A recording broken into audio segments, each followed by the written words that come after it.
Last question I had was, what's this? Because a lot of people who listen to us are like entrepreneurs or trying to be. What's like the one characteristic that you think all your co-founders have? Is there one thing that you're just like, they all have it if you were to think about it? Without a doubt, at its core, the best of the best have this deep, unwavering self-belief.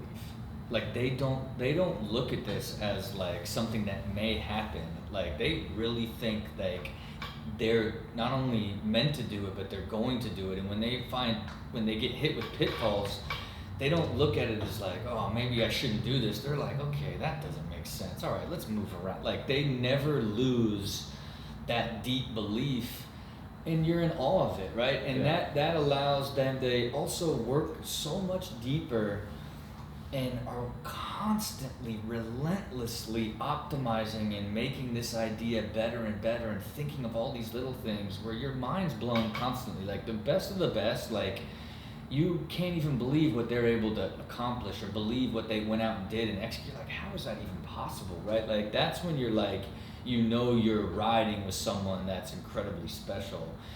And to me, that's part of that initial curation process. Like my diligence process will do financial models and do all this stuff before we even do a deal, to start to feel how they are as like, you know, if they're super resistant to creative or like have these unrealistic, like, oh no, for sure we can do 10 million in the first year. If they're like all like, you can begin to just feel like the way that they, versus like the crazy methodical deep, like, no, we got to test at the beginning, and if we can get the customer acquisition to this cost, and we can at least guesstimate that our LTV will be this, like that'll be the time that we put like 3 or 4, like then you're like, okay, like this motherfucker understands what this thing could be and understands how to do it, right? And then you get into the fire, into the valley of death, and then you've got to start helping them understand where the holes are, because you don't even understand where the holes are until you try to actually make it a business. Yeah. Because it's so fun when you got all the first stuff made, and it's like, oh, look how sick this product is. We got the social pop, and people are gonna get. It's like, but then the moment it's like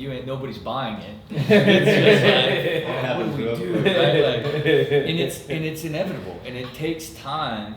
And I see the difference in a really well capitalized business like Momentous, where it's like it's so capitalized that it's just part of the journey, no pressure. You know what I mean? Like, okay, momentum. Yeah, and you can have these micro fails that aren't nearly as significant as businesses that have a very thin, that aren't well capitalized, that need to get to revenue quickly, or else they need to go and raise more money. That's when you're dancing with the devil.